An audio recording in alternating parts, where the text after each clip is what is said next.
Liebe Gäste, chers invités, merci d'être là ce soir avec nous pour ce point d'orgue de notre programme du 125e anniversaire. Technologie digitale et humain, qui contrôle qui? Merci aussi à nos hôtes sur le panel. Merci beaucoup d'être avec nous, de partager vos expériences, vos réflexions sur ce thème qui est absolument fondamental. Donc, au nom de la HEIAFR, qui termine ce soir ses activités thématiques de l'année du 125e anniversaire, je vous souhaite la plus cordiale bienvenue. Merci encore une fois d'être avec nous ce soir. Merci de vous intéresser avec nous à cette question fondamentale concernant le rapport de l'humain et des technologies, en particulier des technologies digitales. Je suis personnellement et avec mon collègue Jacques Bercier et son équipe qui a organisé tout ce programme riche de cette année, que ce point d'orgue mette un accent sur cette question éminemment philosophique. L'ambition de notre école n'est pas de promouvoir des technologies sans savoir à qui et à quoi elles servent. Les ingénieurs sont des créateurs et des créatrices. Elles et ils façonnent le monde physique et de plus en plus aussi le monde virtuel dans lequel nous vivons et dans lequel nous évoluons. Permettez-moi de faire les affirmations suivantes. Nulle création ne se fait sans liberté. La liberté s'exerce en acceptant des responsabilités. Prendre des responsabilités signifie se sentir en sécurité, et sécurité signifie faire confiance. Tout dépend donc de la confiance que nous pouvons avoir dans les technologies ou plutôt dans les pouvoirs, avec S, politiques ou économiques qui les détiennent. Avec vous, je me réjouis de suivre le débat de cette table ronde qui va, j'en suis absolument certain, nous inspirer, nous donner des réponses à des questions et qui va vraisemblablement aussi mettre en évidence des dilemmes de notre civilisation digitale. Et surtout, qui va nous faire réfléchir davantage sur la finalité de notre travail en tant qu'ingénieur et en tant que lieu de formation et de recherche. Merci encore une fois de partager ce moment avec nous. Et maintenant, je souhaite donner la parole à Pascal Beauvais, qui est le responsable de ce mois de la digitalisation. Merci encore une fois pour votre aimable attention.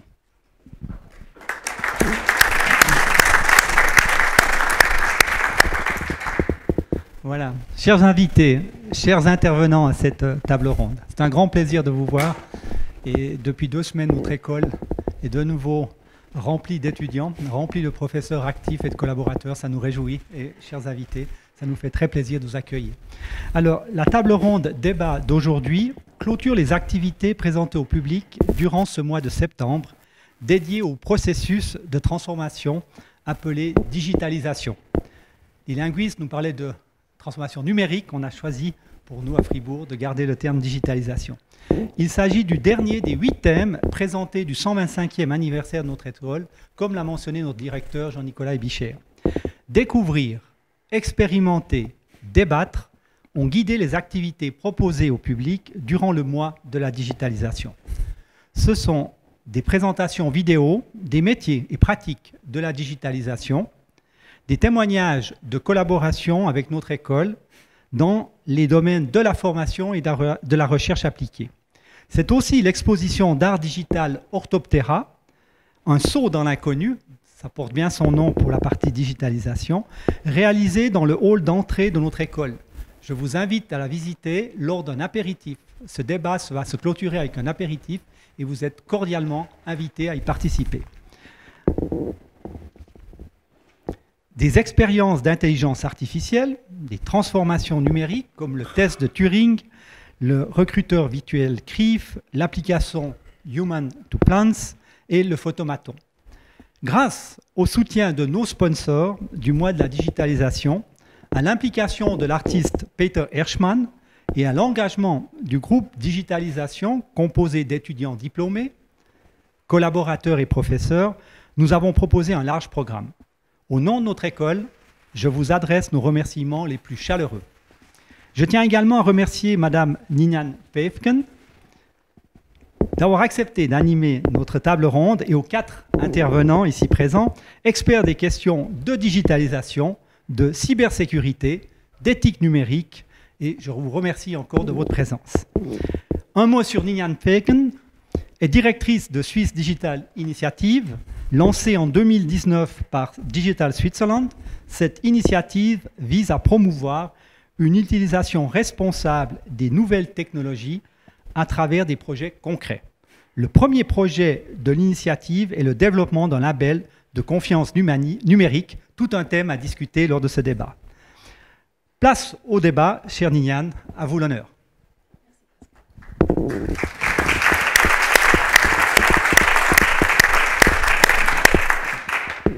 Mesdames, Messieurs, chers invités, c'est donc un très grand plaisir d'être ici avec vous. J'espère que vous m'entendez bien, sinon faites-moi signe.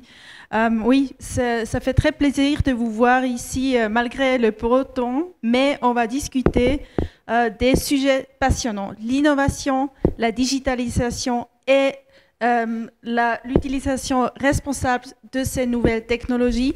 Je suis ravie d'avoir 4 experts des domaines un peu différents, mais avec une expertise incroyable. Je suis sûre qu'on va apprendre énormément et être inspiré. Mais je vous invite aussi de nourrir le débat par vos questions. Donc, on va faire environ 30 à 40 minutes de discussion. Et après, on va ouvrir aussi pour vous.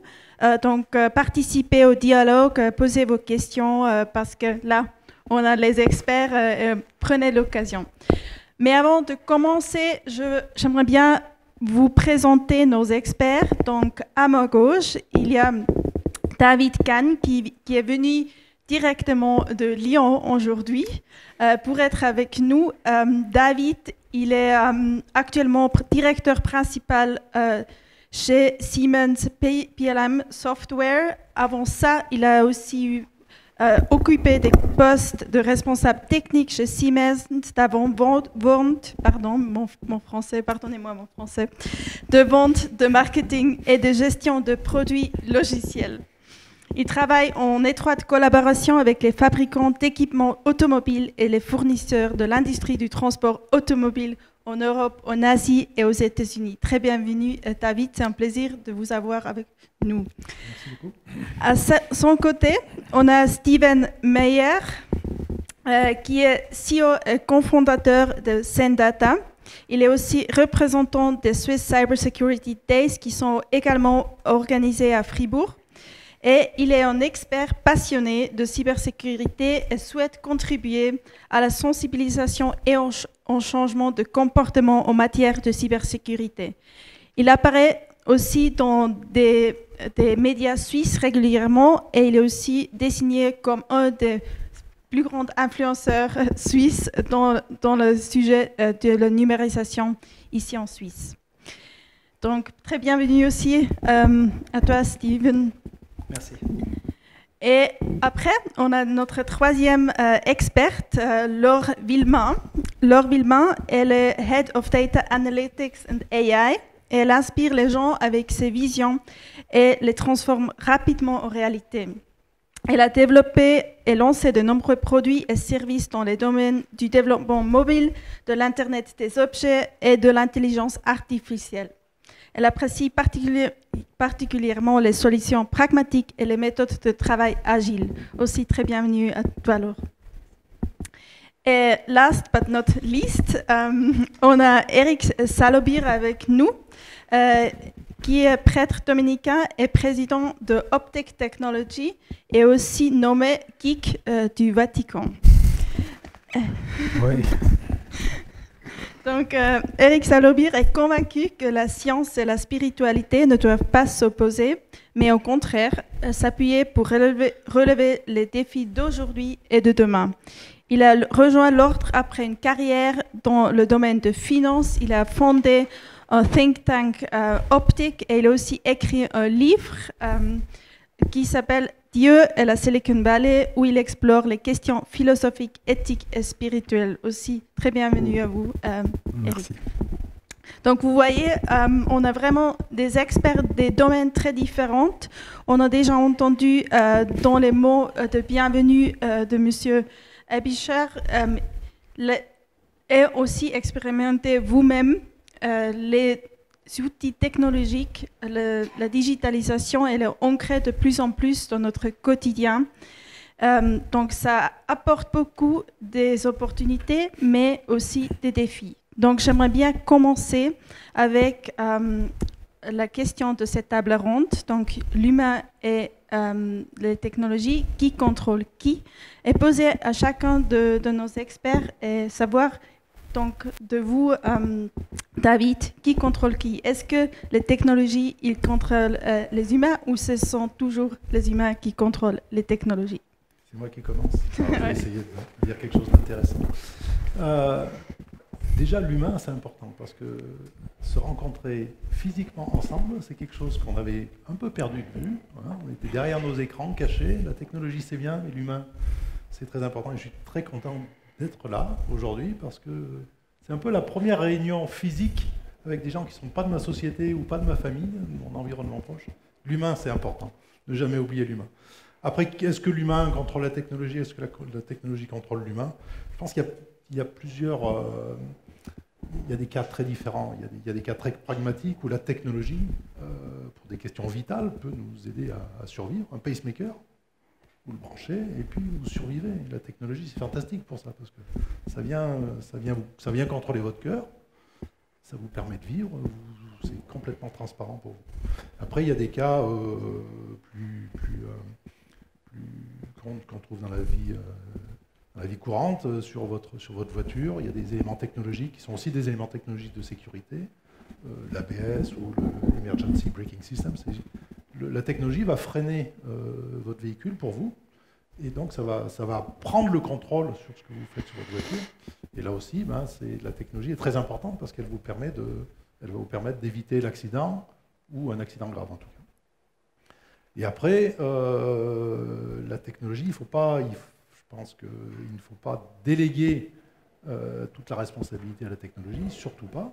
Parce que la technologie, elle est faite pour contrôler un certain nombre de situations qui sont des situations qui ont été imaginées, prévues, et la technologie a été validée pour faire face à ces situations. Mais il y a beaucoup de situations d'imprévus, de choses que peut-être qui ont été pas testées ou mal testées, et déléguer complètement la responsabilité d'une action à un élément technologique, c'est quelque chose qui peut être fondamentalement dangereux. On a eu une discussion à midi, là, par exemple, sur les systèmes militaires de défense automatique. Déléguer la responsabilité de tirer sur une personne, un ennemi, on peut faire facilement beaucoup d'erreurs et il peut y avoir beaucoup d'incidents. Donc, cette délégation de responsabilité à la technologie, c'est quelque chose qu'il faut vraiment contrôler, qu'il faut faire avec beaucoup de discernement et avec attention. Je ne sais pas combien de temps j'ai pour parler. C'est bien comme ça. On pourrait parler pendant longtemps, oui. Donc je vais vous laisser. Oui, on va encore avoir beaucoup des occasions pour discuter. Merci beaucoup, David. Donc, oui, je pense qu'on va faire la suite. Donc, Steven, l'humain, on a entendu, est important. Qu'est-ce que vous en pensez par rapport à la contrôle? Oui, alors, moi, je suis encore de l'opinion que c'est l'humain qui contrôle la technologie. Il y a énormément de points de contrôle que la technologie a sur l'humain. Mais on est encore au stade où c'est des hommes qui configurent les ordinateurs, qui configurent les systèmes pour qu'ensuite ils puissent contrôler des humains. Et on n'est pas encore arrivé au moment de l'intelligence artificielle qui arrive à prendre ce contrôle complètement sur une machine, décide par elle-même comment est-ce qu'elle a envie de contrôler l'humain. Pour l'instant, c'est encore l'homme qui contrôle une machine qui ensuite va assister ou contrôler un humain. Excusez-moi. Mais là où je pense qu'il est très intéressant et où on peut vraiment orienter la conversation, c'est qui sont ces gens qui contrôlent ces machines pour nous. Parce que pour finir, nous, on devient dépendant de ces machines, on devient dépendant de ces plateformes, on devient dépendant de ces systèmes. Et il y a des gens qui ont ce contrôle sur ces systèmes-là et qui ensuite nous conditionnent dans notre vie. Et quels sont les intérêts de ces personnes-là, d'un point de vue de sécurité, d'un point de vue de protection de la vie privée.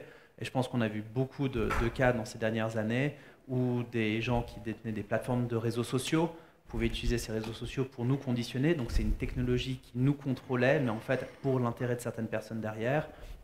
Ou même on peut voir des gouvernements qui utilisent ces technologies pour contrôler leurs citoyens.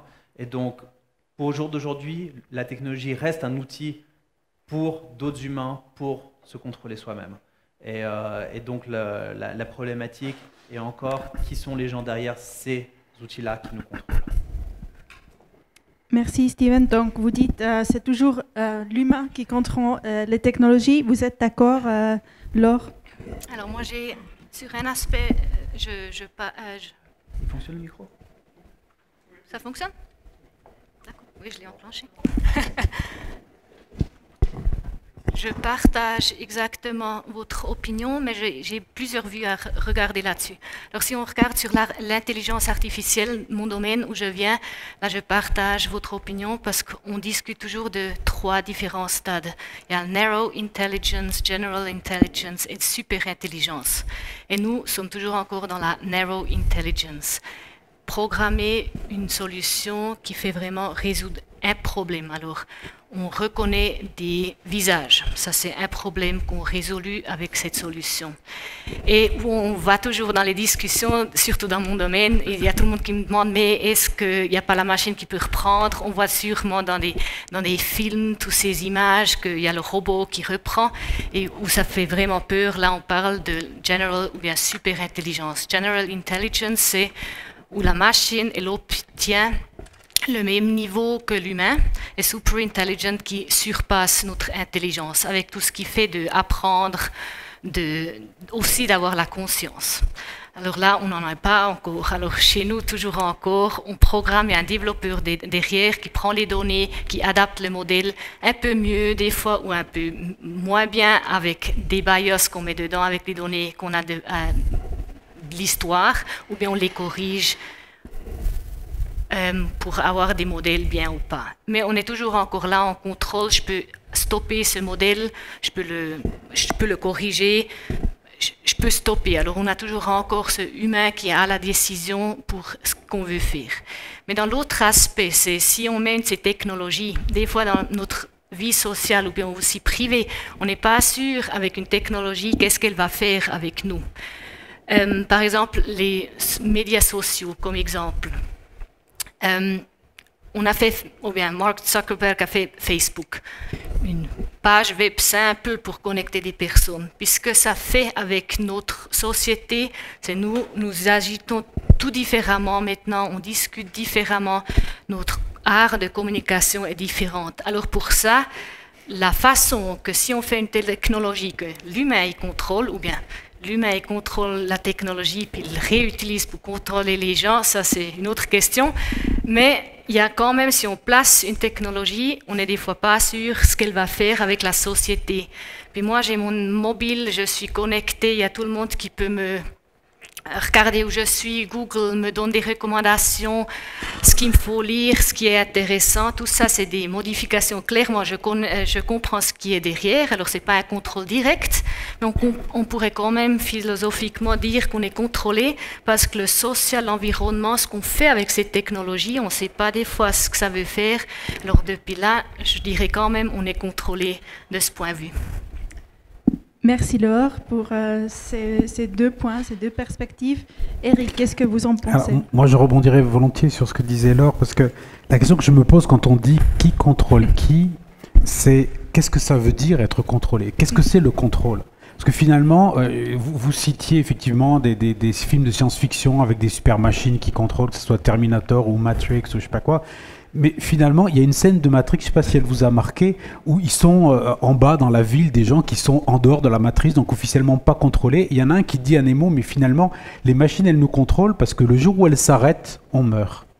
Et finalement, alors que c'est des machines pas du tout intelligentes, etc., mais on se rend compte que finalement, dans la symbiose, dans l'interaction entre l'humain et la machine, eh ben, les choses ne sont pas si claires que ça. Et moi, je dirais que je suis moins soucieux de ces technologies qui pourraient nous contrôler que de la façon dont nous, humains, on interagit, ou comment dire, on a parfois une vision un peu ambivalente sur ce qu'est le contrôle. Parce que d'un côté, il faut être honnête, on est contrôle fric, on veut absolument constamment contrôler, probablement parce qu'on se sent vulnérable, on se sent fragile, mortel, fini. Et donc effectivement, on aimerait bien avoir un contrôle total sur notre vie. Et en même temps, le contrôle, ça veut dire une forme de responsabilité. Et l'humain, bah, il faut être honnête, on ne cesse d'essayer de fuir nos responsabilités. Enfin, je veux dire, on essaie constamment, on est assez content quand des décisions sont prises pour nous, il faut être honnête. Et quelque part, on se laisse un peu aller à cette dimension-là, parce que tout simplement, la responsabilité, c'est lourd à porter. Et moi, j'ai l'impression que vis-à-vis de ces technologies, la question, c'est moins de savoir si les technologies sont matures pour ça, mais la question, est-ce que nous, humains, sommes matures pour ces technologies ?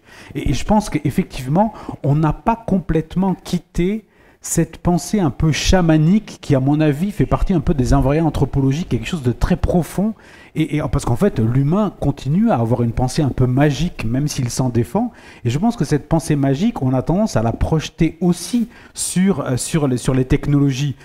Quelque part, c'est un peu le principe du totem. Vous savez, le totem, c'est le village apeuré qui crée un objet, c'est le veau d'or aussi dans la Bible, etc., dans la tradition hébraïque. On le place en face de soi, on investit beaucoup dedans, et on attend que le totem vous apporte en retour une forme de protection ou de salut. Parce que le totem, il est censé protéger le village.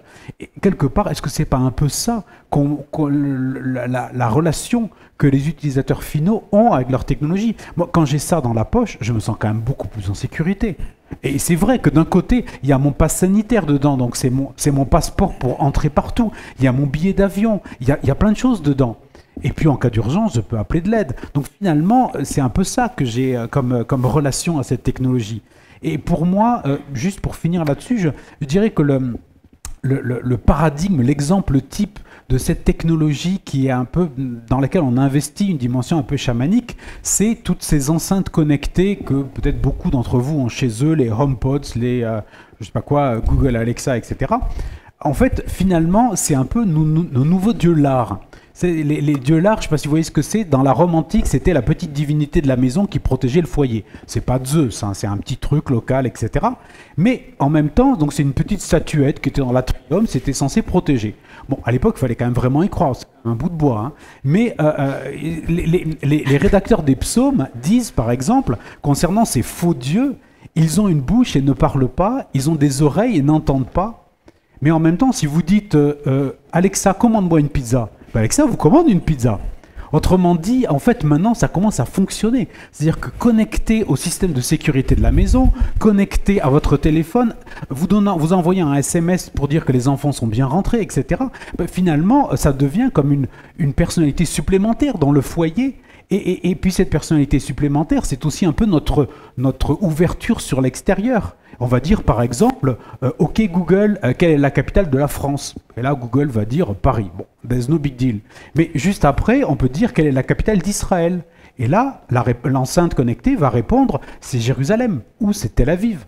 Et en fonction de ça, vous imaginez bien tout un arrière-plan anthropologique et géopolitique qui s'ouvre derrière vous. Et quelque part, c'est un peu comme la voie de la pitié. C'est-à-dire qu'avant, on faisait une recherche et on avait X réponses et on était libre de choisir. Maintenant, il y a une voie qui nous donne la réponse. Et cette réponse, on est censé s'en satisfaire. Donc moi, la question que je poserais pour finir, et c'est beaucoup plus sur notre nature humaine que dans son interaction avec la technologie que sur la technologie elle-même, c'est quand on voit se développer toutes ces technologies de personnalisation qui sont plutôt des technologies d'individualisation, hein, qui nous cocoonent, qui nous enveloppent dans une bulle où on est bien au chaud.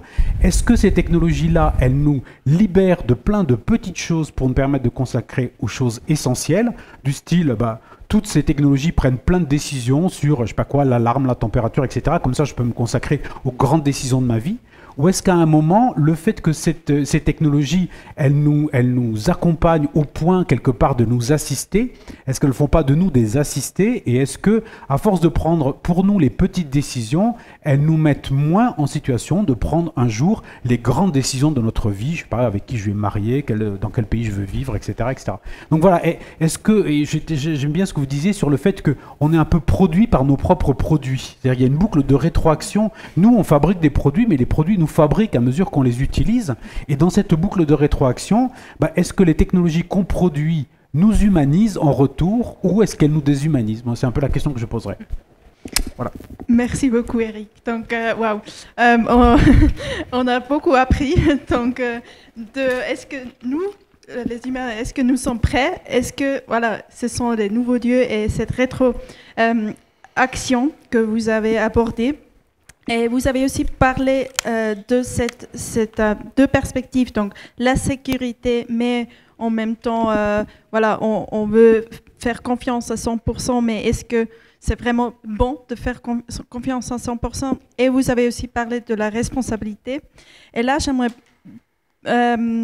poser la question à Laure, parce que Laure, vous travaillez chez Swisscom, donc on a entendu, on vit vraiment dans un monde où un temps très, très important, et je pense que les choses s'accélèrent.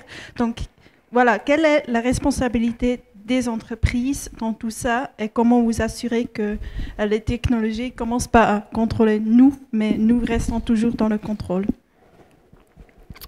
Merci bien. Alors, dans l'industrie, chez nous, alors chez Swisscom, il y a une fois l'innovation, comme vous l'avez nommé, ou bien la responsabilité. Je crois que ça va toujours main en main. On veut avancer, mais on veut aussi le faire dans une manière bonne. Pour faire ça, on a plusieurs choses qui donnent un cadre déjà aujourd'hui pour faire ça. Alors, on a déjà une fois des lois qui nous donnent un cadre automatiquement pour faire les choses. On a beaucoup de choses qu'on n'ose pas faire, puis qu'on n'aimerait non plus pas faire. Puis après, on a aussi des codes of conduct chez nous, qu'on définisse vraiment qu'est-ce qu'on veut faire et qu'est-ce qu'on ne veut pas faire. Qu'on a vraiment cette responsabilité, éthique et durabilité toujours en tête en ce que nous faisons. J'ai par exemple un exemple, dans mon domaine, je travaille beaucoup avec des données, avec beaucoup de données, puis c'est aussi assez dangereux ce que nous pourrions faire. Mais c'est clair que dans notre Code of Conduct, on a des limites que nous avons mises en place, qu'il y a telle chose qu'on ne veut vraiment pas faire. On ne vend pas de données des clients, on n'utilise pas les données pour faire des choses, on a de la transparence en ce que nous faisons. Toutes des définitions qu'on prend parce qu'on veut être responsable de ce qu'on fait. Aussi, par exemple, droit dans les sujets de l'AI, on a mis un board d'éthique en place. Alors, chaque application qui est un peu critique, qu'on ne sait pas vraiment, ou bien il faut discuter, on va dans ce board, on discute, on regarde tous les aspects, ou bien on essaie de regarder tous les aspects autour pour vraiment donner ce cadre, pour ne pas faire des choses qu'on pense seulement dans le terme de monétisation, mais vraiment être regardé socialement, éthique et durabilité. Peut-être en cours, puis après on peut continuer plus tard. Oui, donc merci. Laure, donc quelqu'un de vous qui veut réagir par rapport à ça, est-ce que ça suffit d'être transparent, de mettre en place des codes of conduct? Le risque que je vois souvent, c'est qu'on commence avec des bonnes intentions, avec des beaux projets et dans un cadre, mais on donne les moyens, on met à disposition les moyens pour des gens de le faire hors de ce cadre-là et de rendre ces projets tout d'un coup dangereux. De nouveau, dans mon petit monde de la cybersécurité, une chose qu'on veut souvent faire, c'est quand quelqu'un a trouvé un problème, il va l'expliquer à la communauté, comme ça toute la communauté peut apprendre de cette erreur. Mais en le faisant, en même temps, il y a les gens malveillants qui vont apprendre de ça et trouver comment l'exploiter et la rendre une arme. Et c'est ce qu'il faut toujours faire très attention, c'est nous on a cette éthique, enfin, nous, Swisscom a cette éthique, qui mettent en place, ils font attention, ils font de la recherche, font du développement, arrivent avec des nouveaux produits, des nouveaux services qui peuvent un jour être utilisés ou pourrait être utilisé de façon malveillante. Et je reviens, il y avait eu un scandale il n'y a pas si longtemps que ça, au début du Covid, où il y avait Swisscom qui avait partagé des données de mobilité de certains utilisateurs sur les routes suisses. Et tout le monde avait crié au scandale en disant et en fait c'est un service qui existe chez Swisscom depuis des années, qui fournissent depuis des années pour justement comprendre les flux humains, comprendre où est-ce qu'il y a beaucoup de gens, qui pourraient même dire on voit qu'il y a beaucoup de gens qui prennent cette route-là, il faudrait peut-être mettre plus de stations essence ou plus de restaurants. Ça a une valeur pratique. Mais quand les gens ont eu l'impression d'être traqués dans le contexte du Covid, ça a fait peur à tellement de gens. Et il n'y avait aucune chose malveillante, mais ça montre la réaction très rapide où si quelqu'un l'aurait utilisé de façon malveillante, ça aurait pu être problématique. Et c'est vraiment là-dessus où avoir un contexte et le frame que vous avez créé est formidable. Mais est-ce que quelqu'un qui tout d'un coup prendrait le contrôle de Swisscom ou qui abuserait de ça, ça pourrait devenir dangereux. Et en Suisse, on n'a pas ce risque-là, mais il y a d'autres pays dans lesquels ce serait un réel problème. Oui, Eric, je pense. Oui, spontanément, j'irais un peu dans le même sens sur la nécessité effectivement d'une éthique by design des produits pour toujours se poser le plus possible en amont la question des utilisations, des mauvaises utilisations, des utilisations malveillantes, des brèches, etc. Et je pense que de façon plus générale, c'est pas si évident que ça de savoir si on fait vraiment ce qu'on dit et si les projets sont vraiment en accord avec les valeurs. Enfin, nous, pour travailler avec un certain nombre de grandes entreprises, on se rend compte qu'il y a beau avoir une vraie intention positive au début. Je pense par exemple, ça je peux le citer puisque c'est officiel, Philippe Val, le PDG de la Poste française, a annoncé lors de Vivatech, la dernière convention tech à Paris, la présentation d'une charte de l'éthique de l'IA. Donc voilà, l'intelligence artificielle selon une éthique qui est assez bien faite. Le problème de la Poste maintenant, c'est de vérifier que tout ce qu'ils font correspond bien à ce qu'ils ont dit. Et ça, c'est pas si évident que ça. D'autant plus, moi je vois deux difficultés. D'abord, on n'appréhende pas toujours, on ne sait pas toujours dans quelle mesure ce qu'on fait correspond. En fait, on a une grande difficulté maintenant, c'est opérationnaliser l'éthique. C'est-à-dire que les frameworks, il y en a plein, on ne sait plus quoi en faire. La question, c'est concrètement comment on l'opérationnalise. Et surtout, parce qu'en intelligence artificielle, mais ça, je parle sous contrôle parce que ce n'est pas moi l'expert, c'est vous, mais c'est souvent, on ne sait pas forcément ce que fait ce qu'on fait. C'est-à-dire qu'en fait, c'est pas toujours facile de prédire, je prendrai juste un exemple, ce que vont faire nos algorithmes. Et par exemple, pour une autre société, italienne en l'occurrence, on travaille sur des algorithmes, donc l'aspect éthique d'algorithmes pour sélectionner des CV. Parce que maintenant, comme tout le monde peut envoyer des candidatures en ligne, un recruteur, il croule sous des milliers, des dizaines de milliers de CV, donc il est obligé de passer par une intelligence artificielle pour les trier. Et en fait, une société, LinkedIn en l'occurrence, qui avait vraiment l'intention de bien faire, avait dit on ne veut pas qu'il y ait de biais de genre, donc on ne va pas mettre la caractéristique homme-femme dans la sélection des CV, comme ça au moins ce sera des candidats, candidates, point. Voilà. Et puis simplement, ils avaient en revanche mis un critère qui était celui de la rapidité de réponse, parce qu'ils avaient envie quand même que les gens, les candidats qui proposaient aux recruteurs soient des candidats qui est de l'allant, quoi, qui tout de suite répondent. Ils n'avaient pas pensé à un petit détail, c'est que quand un homme reçoit une proposition, il répond tout de suite parce qu'il voit une opportunité. Alors qu'une femme, elle va se dire, mais est-ce que c'est vraiment fait pour moi ça? Est-ce que j'ai la compétence? Donc elle va prendre le temps de la réflexion. Est-ce que ça fait d'elle une moins bonne candidate? Sûrement pas. Mais en revanche, du coup, elle répondait moins vite. Et en fait, ils se sont aperçus au bout d'un moment que, en fait, ça avait induit un biais indirect et que plus le poste était élevé et plus le pourcentage de femmes parmi les CV retenus était faible. Juste là-dessus. Parce qu'effectivement, à un moment, ils n'avaient pas pris conscience de la façon dont indirectement la machine pouvait, à leur corps défendant, leur jouer un mauvais tour. Donc ils ont mis en place en fait un algorithme de correction du premier algorithme. Voilà, juste pour dire à quel point c'est parfois compliqué. On est parti dans beaucoup de directions, mais je vais par rapport à l'expérience que je peux avoir chez Siemens, en fait, nous dans notre métier, on fait des modèles qui essaie de représenter la physique pour concevoir des nouveaux systèmes. Et à partir du moment où on essaye de modéliser au sens mathématique je parle à des ingénieurs, avec des équations des sciences de l'ingénieur, ou alors avec des modèles plus comportementaux, par exemple une intelligence artificielle qui était programmée pour faire une opération de reconnaissance, etc. À chaque fois, en fait, tous ces outils numériques que l'on met en place, ça n'est qu'une représentation partielle de la réalité. C'est une image avec plus ou moins de finesse, plus ou moins de raffinement, mais ça n'est qu'une image de la réalité. Et et cette image, elle est fausse par nature. Elle est partielle, elle est erronée, elle est tronquée, elle va représenter une petite partie des choses. Et prendre des décisions en utilisant un modèle mathématique, c'est une décision qui est forcément valable dans le seul périmètre de validité de ce modèle-là, que ce soit une intelligence artificielle, que ce soit un ensemble d'équations. Donc je pense qu'il faut faire très attention à... il faut réfléchir d'une façon générale à ce que l'on demande de faire à un modèle numérique. Et être très conscient, parce qu'on a tendance à l'oublier. On a dit, j'ai un super modèle, il représente bien la réalité, ça marche bien, je l'ai validé sur un certain nombre de cas tests. Mais non, il est valable que dans son domaine, que dans son seul domaine. Donc il y a ce risque-là d'erreur sur le modèle.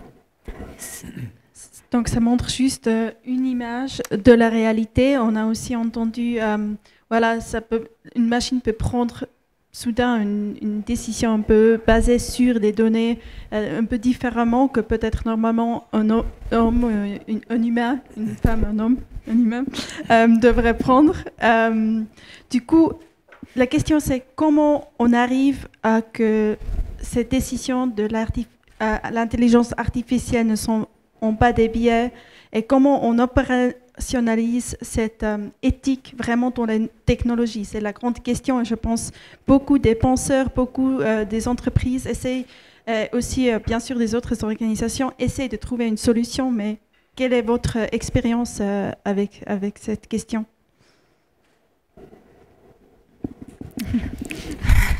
Alors jusqu'à maintenant, et surtout aussi pour ajouter ce qu'on a dit avant, il y a premièrement des algorithmes où on n'est pas sûr et on a un domaine où c'est assez critique comme les CV, c'est assez discuté aussi chez nous, est-ce qu'on veut faire ça ou pas, parce que c'est quand même des êtres humains qu'on engage ou pas. Alors on peut aussi prendre des décisions de ne pas le faire. Il y a des décisions derrière dans l'opération où ça ne fait rien, ou bien il n'y a pas de... On peut prendre la responsabilité de savoir que des fois ça va moins bien ou bien. Parce qu'on le sait, quand on fait des modèles artificiels, avec tous les bias, avec tout ce qu'on met dedans, ça peut être dangereux. Puis en sachant ça, normalement on travaille toujours avec le human in the loop. Pour moi c'est toujours important qu'il y a quand même l'humain qui prend les décisions. Alors ça dépend où on en est avec le modèle, parce qu'on travaille aussi, normalement un modèle il n'est pas 100% sûr, puis il y a toujours des aspects comme vous l'avez nommé, n'est pas là. Alors si on met l'humain qui prend la décision, ça dépend dans quel step, human on the loop, human in the loop, au début, à la fin, on peut aussi agir que hey, ce civil est bien, même si la machine fait une recommandation que parce que c'est une femme ici, il ne faut pas la prendre. Alors là, c'est sûrement un aspect aujourd'hui qui est important, qu'il y a vraiment la personne derrière qui peut prendre la décision, qui aussi peut la overrule. Je pense qu'il y a aussi le contexte de qu'est-ce qu'on est en train de mettre en place. Enfin, beaucoup d'ingénieurs dans la salle, quand on fait des choses, on teste. Ça ne fonctionne pas, ça se casse, on réessaye et on apprend de nos erreurs. Et je veux dire, on peut prétendre autant qu'on veut que c'est une science sûre et réelle, mais au fond, on a tous eu des laboratoires où ça a commencé à fumer, la machine n'a pas marché comme il fallait, ou le code ne... C'est comme ça que ça a toujours fait, soit dans l'aviation, les premiers avions qui se plantaient. Et ça va être exactement la même chose avec l'intelligence artificielle. Moi, à aucun moment, je vais confier mon enfant pour aller dans une voiture qui se conduit toute seule pour l'amener à son cours de ballet. Est-ce que je suis d'accord qu'un drone a même mon paquet Amazon? Pourquoi pas? Le risque est moindre. Et je pense qu'on va vraiment commencer à faire... Parce qu'on ne peut pas juste dire non, il ne faut pas le faire parce que c'est trop dangereux. On doit le faire, on va y arriver. Et c'est vers ça qu'on va tendre vers le futur. Mais il faut commencer avec des projets où on se dit le risque, la conséquence est quelque chose d'acceptable d'un point de vue de la société. Dans les autres exemples d'intelligence artificielle qui n'ont pas marché, il y a eu la police qui voulait faire utiliser l'intelligence artificielle pour prédire là où il y allait avoir un crime. comme vous pouvez imaginer, c'était aux États-Unis. Ils ont envoyé tous les policiers dans tous les quartiers noirs parce qu'ils ont pris l'historique des derniers crimes. Et en fait, c'est un input bias parce qu'en envoyant plus de policiers dans les quartiers noirs, il y avait encore plus d'arrestations de personnes qui étaient de couleur noire, et ainsi de suite. Donc c'est sûr qu'on ne veut pas faire ce genre de test sur des humains, sur la société, sur des choses qui nous tiennent à cœur, mais il va falloir qu'on tende à utiliser ce genre de technologie. Et donc c'est pour ça qu'il faut qu'on fasse ces tests, ces expériences sur des choses où le risque ou le pire des scénarios, c'est en fait quelque chose qui n'est vraiment pas si grave que ça, et c'est comme ça qu'on apprendra et qu'on deviendra mieux dans ce domaine-là. L'exemple que vous citez de la police prédictive est assez intéressant parce que aux États-Unis, ils ont mis ça en place. Ils ont mis en place aussi des éléments de justice prédictive, c'est-à-dire de justice automatique. Et notamment en se disant que les juges qui décidaient quel condamné pouvait être libéré par anticipation, ils avaient calculé qu'ils étaient beaucoup plus sévères dans l'heure qui précédait le déjeuner que dans l'heure qui suivait le déjeuner. Parce qu'un juge qui a faim, il est de mauvaise humeur, alors qu'un juge qui a bien mangé, finalement beaucoup plus coulant. Et il disait c'est pas juste, une IA, elle n'aura pas ce genre de biais, ça va être beaucoup plus simple. Alors non seulement on a retrouvé tous les biais que vous venez de citer, c'est-à-dire que la communauté afro-américaine, ils n'étaient jamais libérés par anticipation, comme par hasard, mais moi je pense que le problème il est plus large. C'est-à-dire qu'en fait ça passe d'une justice de la conséquence, où si vous vous comportez bien en prison, vous pouvez être libéré plus tôt, à une justice de la corrélation, où vous êtes dans le bucket, dans le paquet des gens qui sont censés se comporter de telle façon. Et si vous vous comportez pas du tout, vous avez beau avoir, je sais pas quoi, un frère dans un gang, je sais pas quoi, une sœur droguée, je sais pas quoi, eh ben, peut-être que vous allez jamais vous comporter comme vous êtes censé vous comporter. Il y a quelque chose de l'ordre de la liberté personnelle. C'est-à-dire que autant la corrélation, elle marche bien quand on détecte des taches de cancer sur une radio, ça, effectivement, moi je m'en moque de savoir comment c'est détecté tant que c'est fiable. En revanche, dans ce cas-là, à partir du moment où on met de l'humain dedans, et de plus en plus, on va être amené à avoir des usages de l'intelligence artificielle qui interagissent avec de l'humain, et bien là, on en parlait effectivement pendant le déjeuner à propos de la voiture autonome. Effectivement, tant qu'elle est sur site propre et complètement bloquée, ça c'est propre, c'est que des machines qui interagissent entre elles. À partir du moment où il y a un humain qui ouvre la porte au mauvais moment, ou qui tombe, ou qui je sais pas quoi, là ça fixe la pagaille, parce que l'humain, il n'est pas prédictible. Donc moi, j'insisterai aussi sur le fait que l'IA, elle n'est pas faite pour tout. C'est-à-dire que les caractéristiques au moins du machine learning actuel font que c'est très bon pour certaines choses, mais qu'il y a d'autres choses pour lesquelles il faut absolument se limiter. Après, quant à savoir comment on déploie, enfin, nous, il se trouve qu'on a déployé, alors c'est une tentative, mais une méthode justement pour essayer d'évaluer l'impact des technologies. Et effectivement, ça passe par une bonne compréhension de ce que sont les principes éthiques de l'entreprise, parfois les aider à le formuler, une bonne compréhension du projet et essayer de voir où est-ce que ça match et où est-ce que ça matche pas. Et en fait, si on fait une espèce de flowchart de tout le projet avec l'utilisateur, la technologie, le contexte, mais on s'aperçoit qu'il y a des endroits, effectivement, il suffit d'avoir la carte pour voir que là, ça va coincer. Et à partir du moment où on est avec des acteurs qui ont de bonnes intentions, on peut travailler avec eux sur une roadmap pour débugger les points qui coincent. Mais trop souvent, on prend le problème de façon collective, on dit, bon, on a un problème. Non, faisons la carte et voyons, c'est comme un circuit imprimé. En fait, le problème, il est là, précisément. Et donc, pour moi, c'est avant tout ça qu'il faut faire dans cette approche éthique. C'est avoir une approche beaucoup plus fine, avec une granularité beaucoup plus fine, pour essayer de repérer sur le circuit imprimé l'endroit où ça va coincer. Et une fois qu'on se pose les bonnes questions, généralement, la réponse, le comité d'éthique la trouve. Tant qu'on n'a pas ça, il tourne un peu en rond.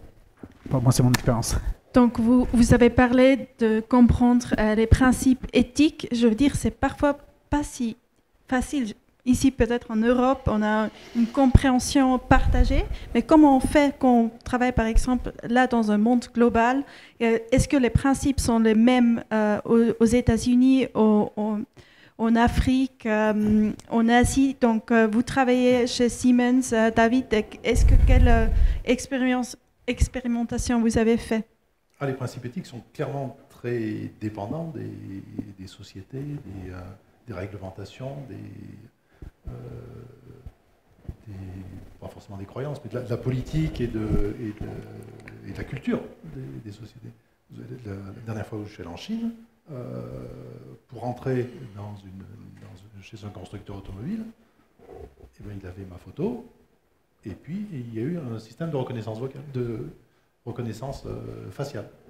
Vous vous promenez dans la rue, il y a des systèmes de reconnaissance faciale partout. Et puis vous vous promenez en Chine, vous êtes flashé régulièrement, vous ne comprenez pas ce que c'est au début.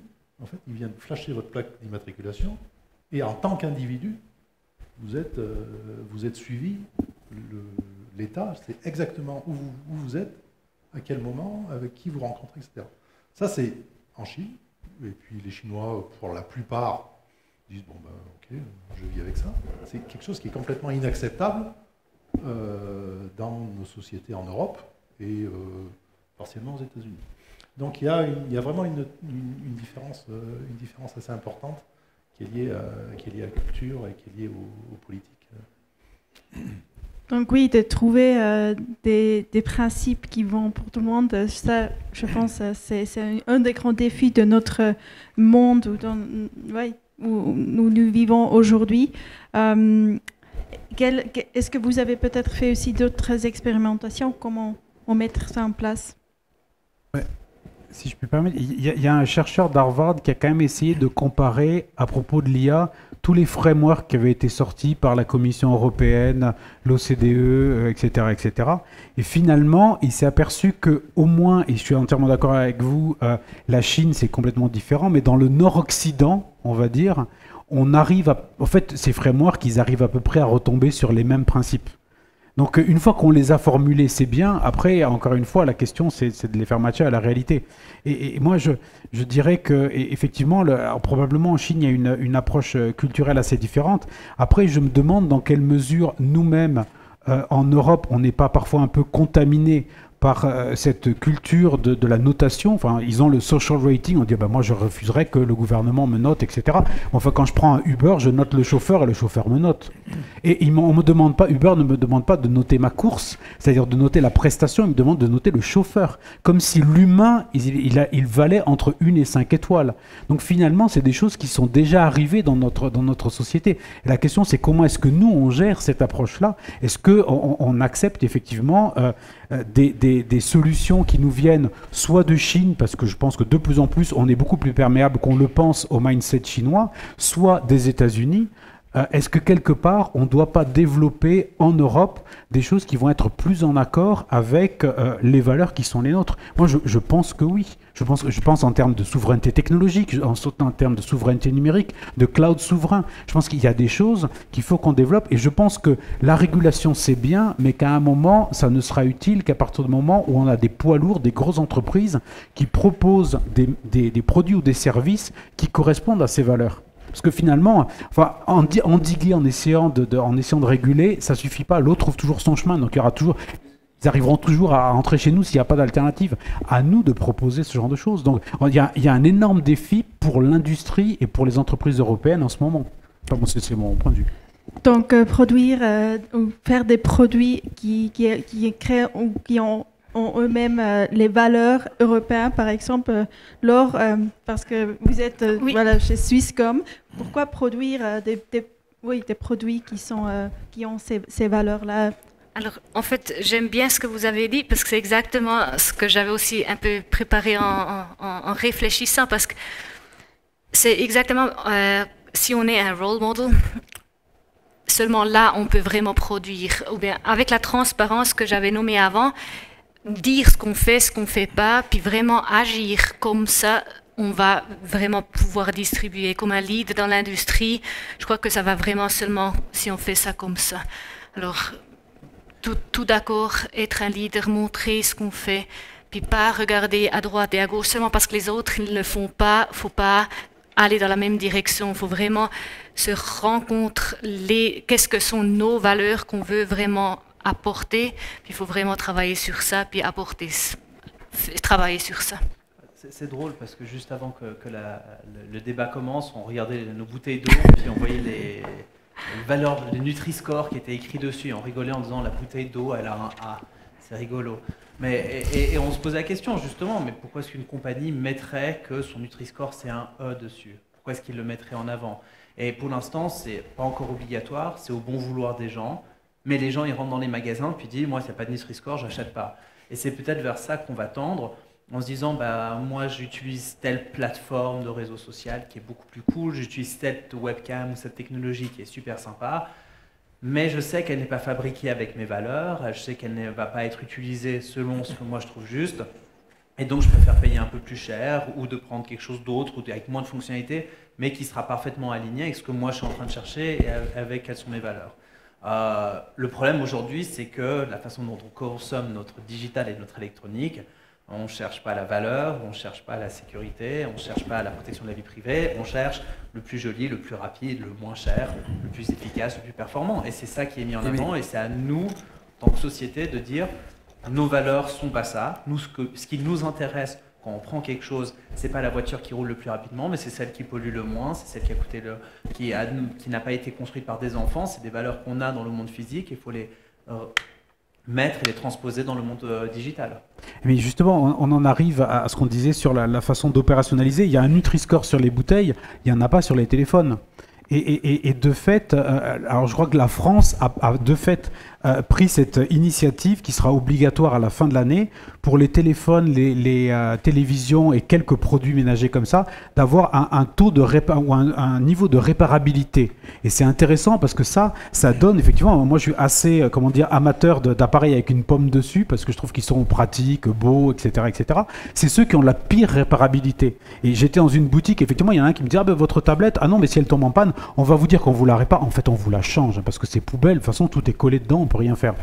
C'est vrai que ça pose question, et que lorsque je vais renouveler, je pense que ça va me poser la question. Mais pour ça, il faut que le consommateur ait le moyen de vérifier. L'apparition par exemple, d'une application comme Yuka, que j'imagine vous utilisez aussi en Suisse, ça a fait disparaître des supermarchés des centaines de produits qui ont été déréférencés parce que les gens ne les achetaient plus. Parce qu'on checkait junk food. Ah bah non, alors je ne vais pas le bouffer ça. Et simplement, il faut donner aux consommateurs les moyens, et ça, effectivement, c'est peut-être le fait de la puissance publique de donner les moyens d'évaluer ça. Mais est-ce que vraiment vous n'allez pas acheter un nouveau produit je sais que au fond, on va le faire, et c'est ça le problème. Je ne suis pas si sûr que ça. Je sais que pour la nourriture, par exemple, je fais extrêmement attention, et il y a un certain nombre de choses que j'achète pas parce que en fait, ça dit que c'est dégoûtant. Comment ? Fairphone. Ah oui, mais peut-être qu'il faut qu'on passe, c'est ça, oui, parce que là, on discute entre nous, mais en fait, il faut discuter avec vous, en vrai. Oui, on peut déjà ouvrir les questions. Il faut parler fort, je crois. Ouais. Ah non, mais sinon, il y a un micro, c'est beaucoup mieux. Donc, commencez déjà le débat. Donc, si. Oui. Mais je suis désolée, Laure. Swisscom est une entreprise très importante pour la Suisse. Mais si on parle en particulier aussi des plateformes, justement des médias sociaux, on parle des GAFA. Et on sait que le budget des GAFA, il dépasse le budget, le PIB de plusieurs pays pris ensemble. Alors, ils ont une valeur et puis un impact, parce que je veux bien utiliser un autre réseau social, mais je suis seule là-dessus, il n'y a pas de mes copains, je ne vais pas y aller. C'est à ce niveau-là que ça commence à se jouer. Et est-ce qu'on peut aussi, c'est gentil de dire, Facebook, il va mettre les principes éthiques sur sa plateforme, j'y crois pas, en vue de tous les problèmes qu'on a avec ces réseaux. Leur but final, ce ne sont pas des associations à but non lucratif. Leur but, c'est faire de l'argent. Est-ce qu'on peut les laisser faire, je veux dire? Et puis c'est ces acteurs-là qui nous gèrent finalement. Est-ce qu'il n'y a pas une question de maturité par rapport à ça? C'est des technologies qui sont très récentes, qui ont pris une ampleur qui est incommensurable et qui n'est pas contrôlée. Mais est-ce que ça n'est pas un problème de maturité du législateur, d'une part, et puis de maturité, notre maturité à nous, parce qu'on est tous utilisateurs, enfin, Facebook, je ne l'utilise plus, mais on est tous plus ou moins utilisateurs de ces réseaux sociaux. Et on les utilise sans se poser vraiment la question. Quand on va acheter ses légumes, ou quand on va acheter ses vêtements, on commence à se dire, est-ce qu'ils ont été produits à côté de chez moi? Est-ce qu'ils viennent de l'autre bout de la Terre? Et on commence à avoir... c'est pas des automatismes, mais c'est cette réflexion au moins en disant je fais le choix de l'utiliser, d'acheter ce produit parce qu'il vient pas très loin, son bilan carbone est bon, je fais ce choix-là. On n'a pas encore cette maturité de faire ces choix-là avec notre smartphone parce que effectivement il y a tout dedans. Ça rend un service qui est tellement énorme qu'on n'ose pas ne pas l'utiliser, ou on ne peut pas ne pas l'utiliser, mais ça va venir. Je modérerai un tout petit peu ça. J'utilise l'application Signal depuis des années. Et l'application, en fait, dès qu'il y a un contact à moi qui installe aussi cette application, je reçois un pop-up. Et j'en recevais une fois par mois, une fois tous les 2 mois un pop-up. Jusqu'à, je crois que c'était février ou mars de cette année, où j'en recevais 30 ou 40 par jour. Pourquoi? Parce que Facebook avait changé... Facebook. WhatsApp avait changé sa politique. Et tout le monde s'est dit, mais oh mon Dieu, c'est terrible. Puis il y avait Elon Musk qui avait dit, il faut utiliser Signal. Puis il y a une boîte en fait qui fait de l'électronique qui s'appelle Signal, qui a eu son marché qui a beaucoup augmenté, mais qui n'avait rien à voir avec ça. Mais voilà, les gens qui écoutaient Elon Musk. Mais tout le monde a switché sur cette nouvelle plateforme. Et pour finir, ça a juste été 1 ou 2 petits signaux qui ont poussé les gens à changer. Ce que j'ai trouvé très intéressant, c'est qu'il y a eu ce pic où tout le monde l'a installé.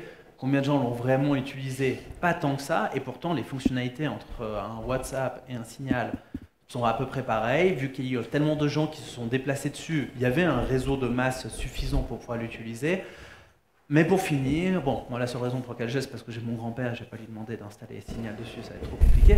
Mais pour finir, tout le monde a eu 1 ou 2 raisons pour dire, mais en fait sur WhatsApp, il y avait cette fonctionnalité que j'aimais beaucoup, le fond d'écran que je pouvais mettre ça, ou envoyer ce type de vidéo, et donc je vais quand même continuer à utiliser ça. Mais pour finir, on n'était pas loin de tout d'un coup de pousser une plateforme énorme pour en passer sur une alternative qui était complètement altruiste, open source, libre, et tout ça. Donc on peut y arriver. Il faut juste que les étoiles soient correctement alignées et que les gens voient là réellement pour eux la valeur ajoutée. Ça veut dire que c'est fragile. C'est fragile. Donc il faut, voilà, il y a des moyens, les gens doivent comprendre, vous dites, mais je me demande quand même, est-ce qu'on est peut-être naïf parce qu'on est quand même dans une compétition globale entre des forces géopolitiques, de vouloir des applications ou des outils numériques qui sont éthiques. C'est une question provocative. Justement, je le dis avec d'autant plus de liberté qu'on n'est pas dans l'Union européenne ici. La Commission, mais qui fait beaucoup de choses très très bien pour notamment protéger les données personnelles. Le danger, c'est est-ce qu'il faut simplement vouloir protéger ou est-ce qu'il faut vouloir valoriser? À un moment, moi je pense qu'il faut qu'on essaye aussi de promouvoir toutes les situations qui vont valoriser. À un moment, on ne peut pas être... Si on doit choisir entre la valeur, enfin, où on va dire créer de la valeur ou avoir des valeurs, faut être honnête, les gens vont choisir le profit parce qu'ils n'ont pas le choix. Quand on crée une entreprise, tous ceux d'entre vous qui dirigent des entreprises, voilà, il faut gérer ça. Mais voilà, à un moment, je suis profondément persuadé que la question aussi, c'est comment est-ce que le législateur fait autrement que empêcher d'eux, mais aussi promouvoir certains usages, promouvoir certaines pratiques par les entreprises. Et là, je pense qu'il y a beaucoup à faire. Pour ça, je pense qu'Israël a été assez bon dans sa capacité, par exemple, alors eux, ils sont dans un contexte de guerre, donc ils sentent une urgence assez forte, mais de toujours, encourager l'investissement dans les bonnes directions. Ça sert à un moment. Peut-être à un moment qu'il faut que nos acteurs publics soient pas seulement des régulateurs, mais soient aussi des gens qui vont donner du pouvoir, des incubateurs, des gens qui vont donner du pouvoir aux dirigeants d'entreprise. Ça, c'est essentiel. Donc, je pense qu'il y a encore d'autres questions du public.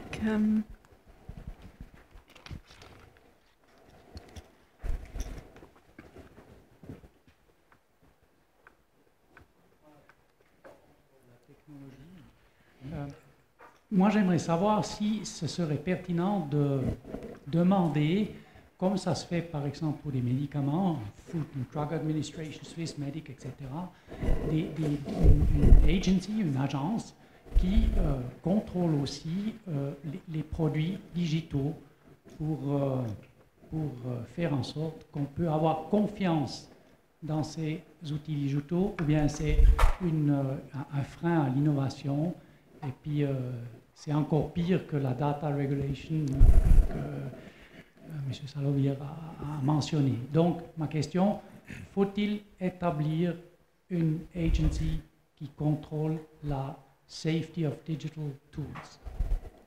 Qui veut prendre? Il y en a. Si on prend l'exemple de l'aviation. L'aviation, un avion, c'est plein de calculateurs. Et il y a des organismes qui sont là pour vérifier que ça fonctionne bien.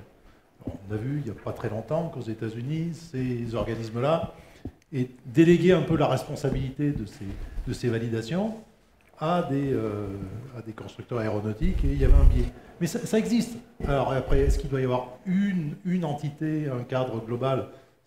Ça sera probablement assez difficile. En Europe, comme vous le disiez tout à l'heure aussi, il y a un certain nombre de réglementations qui sont mises en place pour contrôler ça, mais ça se fait un peu au cas par cas, ça se fait pour certaines industries, et je me répète, hein, mais on est vraiment au tout début de l'ère numérique. Est-ce qu'on est... On se pose des questions, même chez Siemens, je travaille chez Siemens, on a des sensibilisations qui sont faites pour tout le monde sur ces aspects-là. Donc on est sensibilisé à l'impact de nos décisions, à l'impact de nos actions. Mais est-ce qu'il y a vraiment un cadre? Est-ce qu'il y a vraiment une méthodologie, une recette qui est systématique pour répondre à tout ça? Pas encore. Ici, on apprend à faire de l'électricité. Il y a des électriciens qui sortent de cette université. Je demande, hein, oui. Ouais. Donc moi, j'ai fait des travaux électriques chez moi quand j'ai emménagé, parce que je voulais mettre de la domotique. Alors j'ai démonté les prises, j'ai mis un petit module domotique, j'ai pris 2-3 fois du jus, j'ai appris pas mal de leçons. Mais surtout, quand j'ai terminé tout ça, il y a les SIG, donc à Genève, qui ont tapé à la porte en disant on doit faire le contrôle de l'électricité chez vous. Puis ils ont regardé, ils ont fait mais c'est n'importe quoi, c'est qui l'électricien qui a installé ça chez vous? C'est moi, ils m'ont fait est-ce que vous êtes certifié? Je dis bah non. Enfin, mais en Suisse, il faut être certifié fédéral si vous voulez faire des travaux électriques. Je me suis fait taper sur les doigts et bon, j'ai appris. Dans le monde digital, dans le monde informatique, il n'y a rien de ça. La personne qui a programmé, mais n'importe quel programme que vous utilisez aujourd'hui, il n'y a pas eu un régulateur qui a regardé s'il savait programmer, s'il était certifié, si les choses étaient validées. Et je pense que ça montre le décalage énorme qu'on a.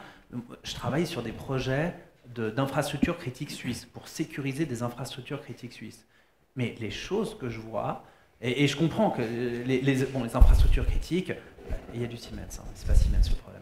Mais les infrastructures critiques, c'est des choses qui sont installées et qui ne bougent pas pendant 20 ans. Donc c'est sûr que les choses que je vois maintenant, ça a été pensé bien avant toutes les cybermenaces qu'on voit maintenant.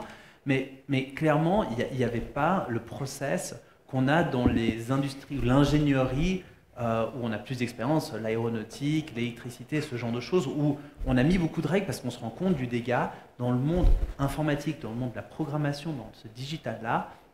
On avance en disant, bah, si la personne s'est programmée, bah, il va programmer, il va faire son programme, et les gens vont l'utiliser, puis si tout d'un coup il y a un truc qui ne marche pas, on fera, bah, c'est un bug, on va patcher, puis voilà.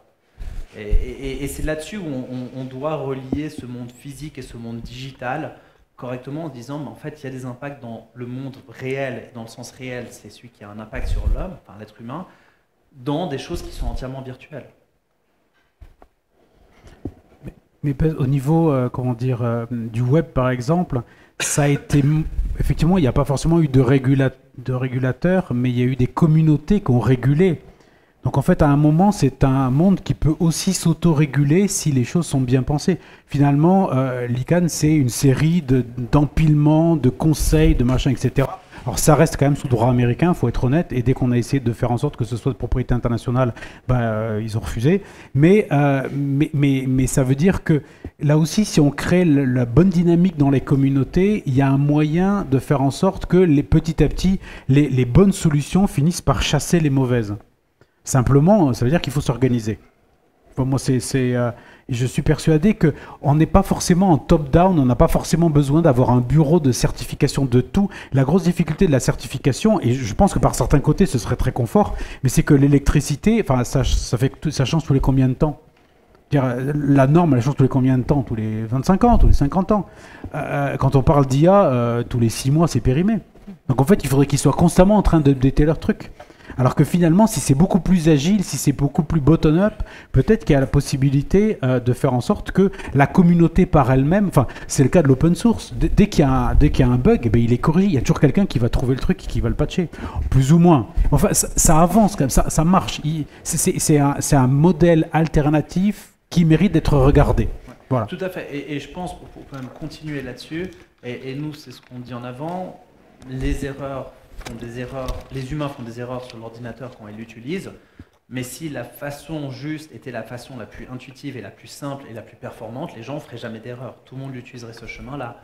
Et donc c'est peut-être à nous de venir en disant, bah, faut faire comme ça, puis on va voir que c'est la version la plus rentable, la plus pratique, la plus belle, la plus efficace, et donc dans ce cas, tout sera aligné. Mais tant qu'on n'arrive pas à aligner tout ça, bah, il y aura toujours quelque chose qui sera moins cher, qui sera plus rapide, et qui sera donc plus intéressant d'un point de vue financier ou qui répondra mieux à mes désirs. Ben, à mon avis, le point clé, c'est plutôt l'expérience utilisateur. Parce que je me souviens d'une entreprise que je ne citerai pas qui me dit « Ah, nous, on a créé un coffre-fort numérique. Alors, c'est simple, vous allez, vous loguez, machin, vous enregistrez, vous ouvrez la fenêtre, bidule, machin. » Et je ne comprends pas, les gens continuent à utiliser Google Drive. Ben oui, donc Google Drive, drag and drop, c'est bon.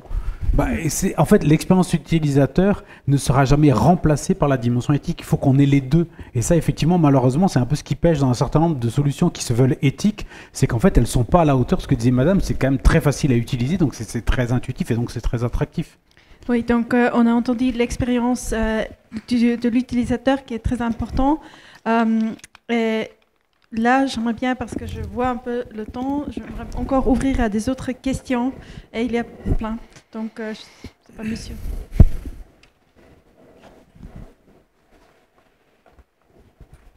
Merci. Merci beaucoup pour tous vos insights dans ce domaine. On est prof en informatique ici avec quelques collègues. Un petit clin d'œil à Philippe ici derrière. On vient d'ouvrir un cours sur le code robuste. Donc c'est écrire du code, mais ok, c'est bien, mais il faut que le code soit aussi robuste dans le temps et qu'il puisse répondre à certaines conditions. Donc je pense qu'on a bien fait au vu de ce qu'on entend là. J'ai une question concrète, c'est peut-être, je me la pose souvent. Est-ce que les jeunes qui deviennent médecins, ils font ce serment d'Hippocrate, alors duquel on a dérivé des choses plus modernes, le serment suisse, etc.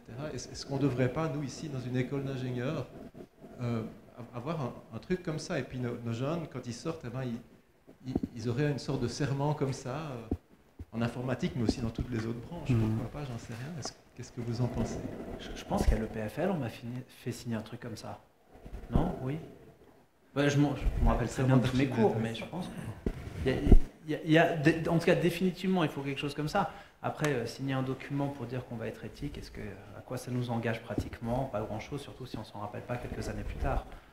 Mais oui. Donc effectivement, ça existe chez les médecins, ça existe chez les architectes, à ma connaissance aussi. Il y a des comités d'éthique un peu.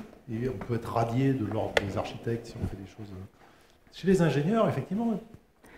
Laure, vous voulez aussi dire quelque chose, je pense? Oui, en fait, je ne sais pas si signer quelque chose, ça ajoute la valeur, mais je crois vraiment, si on donne ces cours, comme moi j'ai fait de l'informatique, c'était vraiment seulement apprendre à coder, apprendre à faire du testing, apprendre à faire du beau soft. Mais ce qui me manquait dans ce temps-là, c'était vraiment de savoir les conséquences avec ce que je fais. Puis je crois que si on ne signe pas à la fin, mais ce qu'on doit vraiment donner aux étudiants d'aujourd'hui, c'est la responsabilité qu'ils ont en ce qu'ils font.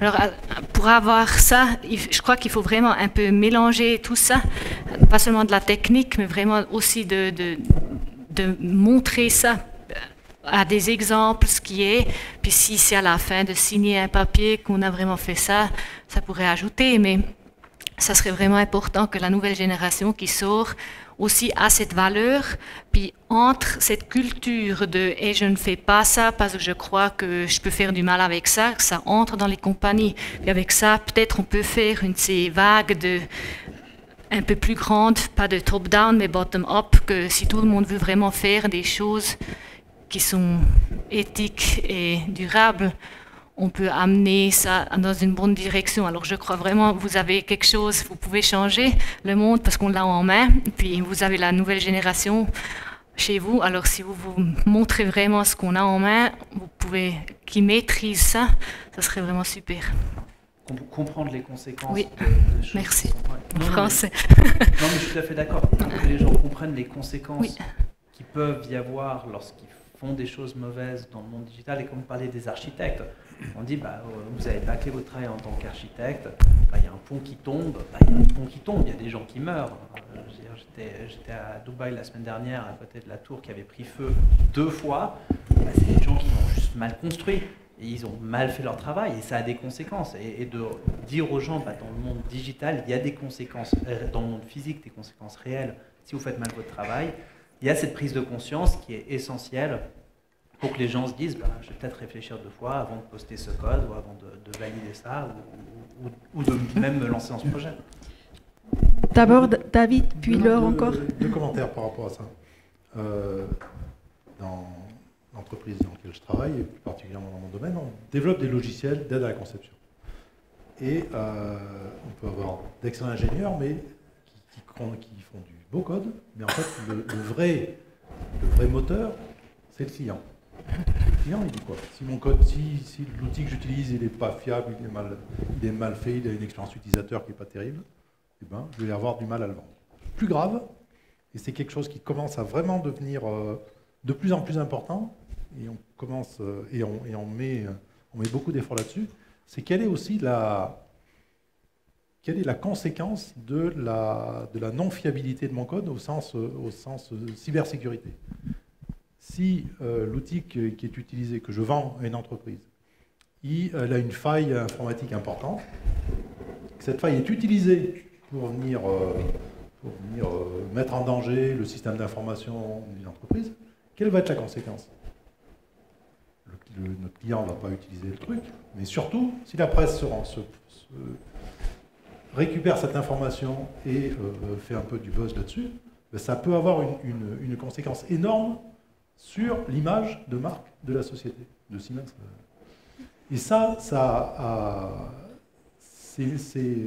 c'est premier en fait dans le processus de décision. Parce qu'on n'a pas d'autre choix que d'assurer la fiabilité, la sécurité des produits que l'on vend. Sinon, on peut, du jour au lendemain, détruire la valeur de la marque, qui met des dizaines d'années à être construite. Donc, Laure, je pense que vous voulez aussi encore réagir sur ce qu'a dit Steven et David, et après on reprend encore des questions du public. Alors, je voulais seulement, on avait eu les conséquences, qu'il faut savoir ce que sont les conséquences. Je crois qu'il ne faut pas seulement regarder ce que sont les conséquences, mais aussi toujours avoir la société, l'humain qui utilise l'application en vue. Ça, c'est vraiment, c'est regarder ce qu'ils veulent. Parce que des fois, même si on pense que ce qu'on fait, c'est ce qu'ils veulent, c'est des fois pas exactement ça. Puis avec écouter, toujours avoir le feedback loop des utilisateurs, de la société, de l'environnement, de tout, on peut vraiment créer des choses qui sont un peu mieux que maintenant. Parce que sinon, on a seulement les conséquences. Ceux-là, on les connaît bien, on regarde sécurité et tout. C'est clair qu'on ne veut pas ruiner la marque. Mais des fois, par exemple, aussi, ça bottom-up, ça agit des choses qui sont super beaux. Parce que, par exemple, l'intelligence artificielle, on a toujours encore des modèles black box. On ne comprend pas trop. Mais maintenant, la société, elle voit un peu que merci. Ils ont plus de confiance dans ce qu'on fait. Ça donne c'est vague. Puis maintenant, on est en train de regarder pour de la explainable AI. C'est tout des choses qui viennent automatiquement si on regarde un peu comme notre vis-à-vis réagit sur les choses. C'est pas seulement les conséquences, mais c'est vraiment qu'est-ce que notre société, les autres humains veulent de ça. Puis ça donne automatiquement aussi un feedback qu'on doit regarder pour faire. Oui, regardant le temps, on va encore prendre des questions parce qu'il y avait encore plein là derrière, je pense. Ou maintenant plus. On a parlé pas mal de prise de conscience ce soir, et puis j'ai juste une question. La professeure Zuboff de Harvard qui a écrit le livre L'âge de la croissance, l'âge du capitalisme de surveillance, bien que le titre en dit beaucoup, elle dit la chose suivante. Avec la crise climatique, aujourd'hui, on constate que la somme des prises de conscience et des décisions individuelles ne suffira pas à sortir de la crise, et il faut donc une action forte des États et des législateurs pour qu'on puisse espérer sortir de cette crise. Et ce qu'elle dit, en fait, c'est qu'il se passe la même chose aujourd'hui dans le capitalisme de surveillance, c'est-à-dire que ce n'est pas en quittant WhatsApp, en utilisant un VPN, qu'on va réussir à maîtriser le capitalisme de surveillance et ce que les entreprises comme Facebook et j'en passe sont en train de créer, et qu'il faut une action forte des législateurs et des États. Et qu'est-ce que vous pensez de ça? Moi, je pense qu'effectivement, à un moment, il faut être capable de poser des limites. La difficulté qu'on a, c'est que ces entreprises-là, elles ont été entièrement pensées dans leur business model sur quelque chose qui est vicié dès le début. Et donc, en fait, je ne vois pas comment ils vont pouvoir détordre le truc. C'est-à-dire qu'en fait, l'économie de l'attention, c'est la base. Capter votre cerveau et faire en sorte que votre cerveau soit collé à votre smartphone. Enfin, le fameux métaverse de Zuckerberg, c'est ça. C'est vous n'êtes plus collé à Facebook, vous êtes dans Facebook. Voilà, c'est vraiment, là, il vous absorbe complètement. Et je pense qu'effectivement, la difficulté qu'on a, je pense que probablement il faut réguler cela, mais il faut penser la suite. Enfin, moi, un truc qui me frappe quand je vous entends parler, effectivement, moi, je suis pas ingénieur, donc peut-être que je suis le seul à complètement venir de l'espace, mais c'est qu'aussi l'éthique, ça s'apprend. Ça s'apprend comme le code, en fait. Et en fait, moi, un truc qui m'avait beaucoup frappé, un jour, on a un Living Lab à Paris, et un jeune qui avait monté une startup vient me voir et me dit, vous savez, moi, dans ma boîte, chaque fois qu'on a un nouveau projet, il y en a un qui joue le rôle de l'anthropologue. Alors je lui dis, c'est quoi l'anthropologue? Il me dit, ben, c'est le gars qui pose toutes les questions désagréables. Je dis, ça, c'est un emmerdeur, c'est pas un anthropologue. Et j'ai dit, mais il a été formé pour ça, le gars? Ah ouais, il a lu des bouquins, il est allé sur Internet, il s'est renseigné. Et je dis, ben, très bien, la prochaine fois, vous venez et moi, je joue le spécialiste de machine learning. Il me dit, mais non, mais vous n'avez pas de PhD, vous ne pouvez pas. Bah oui, mais peut-être qu'à un moment, il faut aussi qu'il y ait une prise en compte mutuelle des deux et de se dire que cette dimension-là, si on veut que les prochains Facebook, dès le début, c'est-à-dire ceux qui plus tard seront les géants dans d'autres domaines, soient réellement bâtis sur des business models. Le problème, ce n'est pas la technologie, c'est le carrefour entre la technologie, le produit et le public. Et que ce business model, il soit juste, ben peut-être que c'est dès le début. Moi, je pense que c'est dès l'école que ça s'enseigne. En même temps qu'on apprend à coder, il faut qu'on apprenne ce genre de trucs. Et si je vous ajoutais, c'est pas seulement apprendre à faire, mais aussi d'apprendre à savoir ou bien être conscient de ce qu'on utilise. Parce que je suis sûre que tous les jeunes, ils utilisent, ils ne savent pas ce qu'ont les conséquences. Alors je crois qu'il faut apprendre vraiment à gérer ou bien à regarder des deux. Comme ça, peut-être, il y a plusieurs qui diront « Non, j'utilise un Fairphone au lieu d'un iPhone. » Je ne veux pas faire de la publicité ici, mais il y a beaucoup de moyens de changer, mais on n'est toujours pas encore... les conséquences que vous avez avec votre iPhone, vous les acceptez. Et peut-être il faut changer qu'on ne les accepte plus. Donc on a encore, encore trop de questions, je pense, pour les 10 dernières minutes. Je pense là, madame.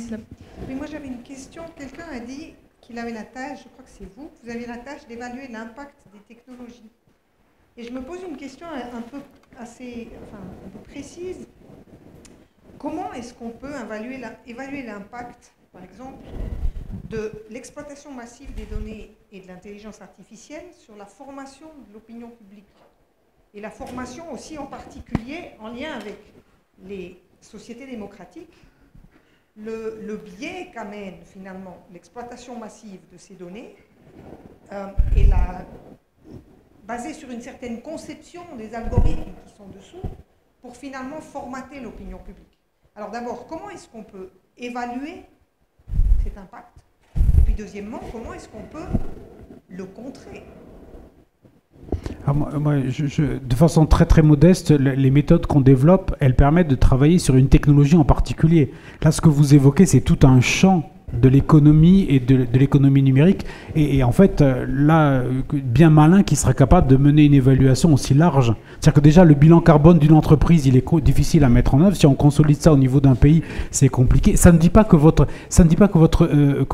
question n'est pas pertinente. Au contraire, je pense qu'elle l'est particulièrement. Simplement, j'évoque la difficulté de répondre à cette question-là. En termes d'évaluation. En revanche, là, je sais qu'en ce moment, un certain nombre de gouvernements sont en train de travailler sur des législations pour éviter un certain nombre de manipulations. Ou quelque chose qui me choque beaucoup, par exemple, c'est il y a 20-30 ans, ont été interdites les images subliminales. Donc vous savez, dans un film, 25 images par seconde, en même temps que les gens sont en train de regarder le film, vous balancez des images de soda bien frais, et à l'entracte, tout le monde se précipite pour acheter des sodas de cette marque, parce que sous la conscience, quelque part, ça nous a marqué. Et la façon dont ces algorithmes fonctionnent, c'est exactement la même chose. Je ne comprends pas que ce soit autorisé alors qu'on a été assez intelligent pour interdire ces images subliminales. Mais peut-être qu'effectivement, ces algorithmes, ils sont plus complexes et qu'il faut, effectivement, comme vous disiez, on est au début, peut-être qu'il faut qu'on atteigne une phase de maturité où il y a des choses qu'on va s'interdire, comme cette technologie finalement assez simple, elle a été interdite.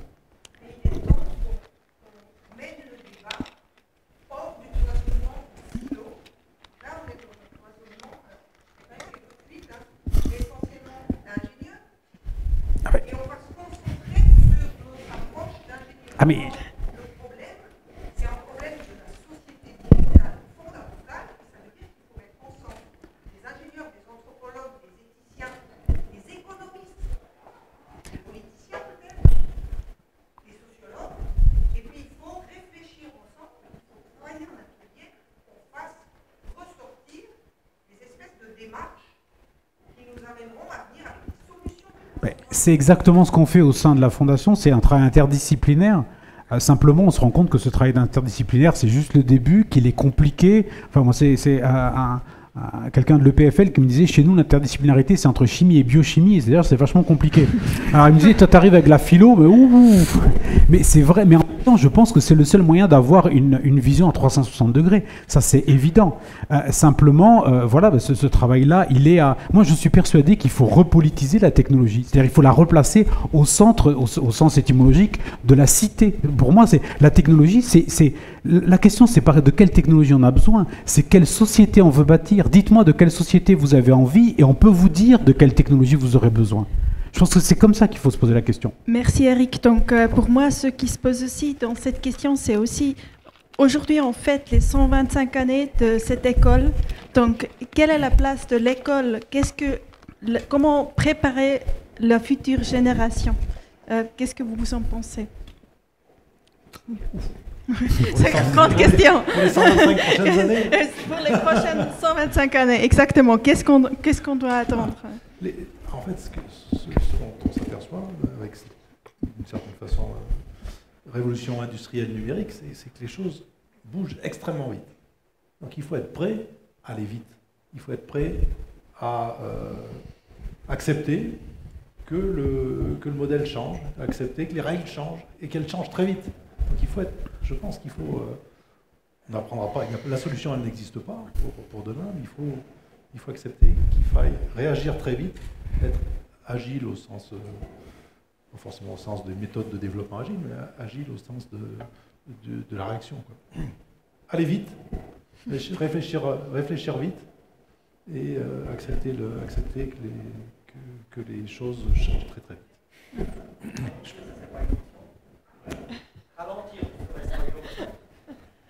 Donc, on a entendu ralentir.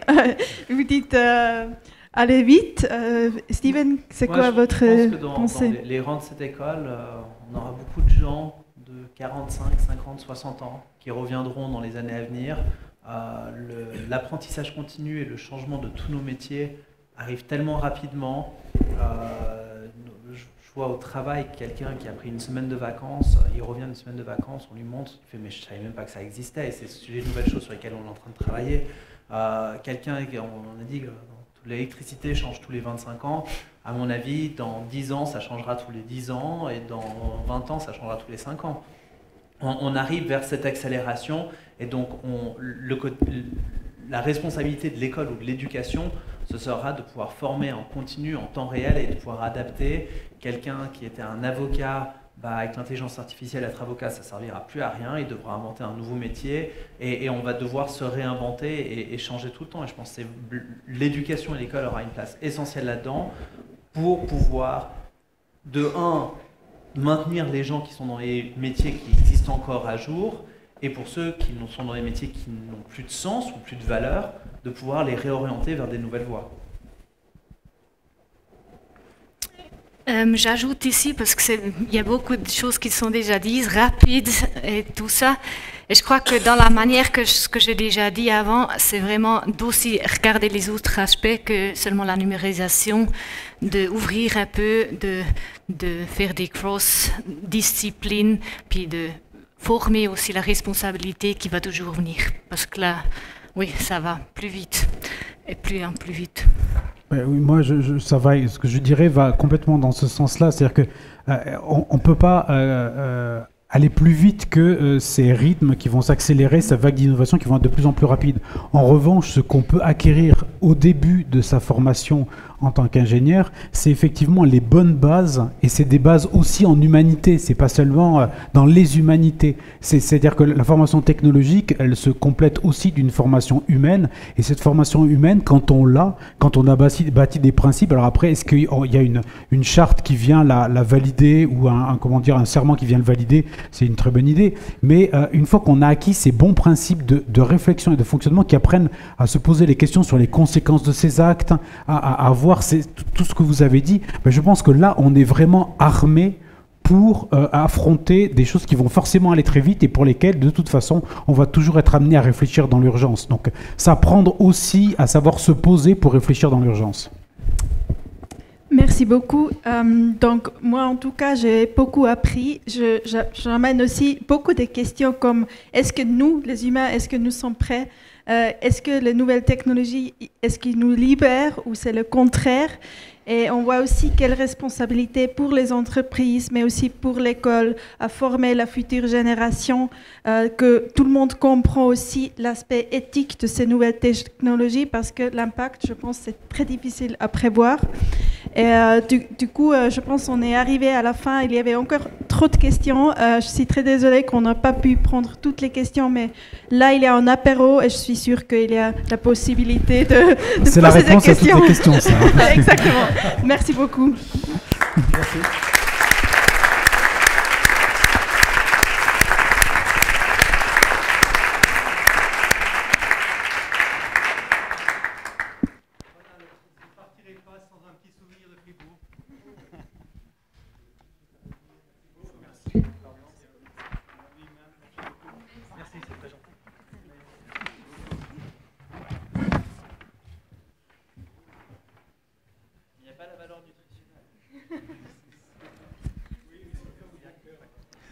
Voilà, alors merci beaucoup de votre participation active et de ce débat. Ce débat pourra se poursuivre. Je donnerai le micro et le mot de la fin à mon directeur Jean-Nicolas Bicher.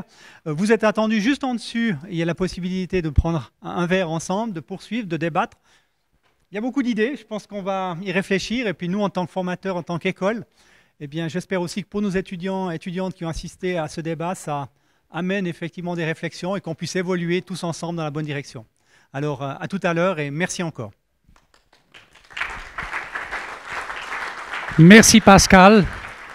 Merci à toute l'équipe de l'organisation. Je vous invite aussi à encore aller visiter l'exposition digitale que nous avons installée dans le tambour en haut. Et puis surtout, merci aux panélistes pour cette discussion enrichissante et aussi pour la mission de repréciser la mission aussi d'une école technique. On met pas à disposition des facteurs de production d'un système, on forme des gens qui sont dans le driving seat et qui doivent être responsables de leur acte. Et ça, c'est la vraie mission que nous avons. Bien sûr, avec des compétences spécifiques, que ce soit en civil engineering, enfin en ingénierie civile ou en ingénierie digitale, on doit remplir cette mission et puis on doit aussi être capable to walk the talk. Chez ma belle-sœur, il y a un sticker qui dit « Sois conscient que les enfants n'écoutent rien de ce que tu dis, mais voient tout ce que tu fais. » Donc, dans ce sens-là, un appel à nous tous dans cette école, let's walk the talk.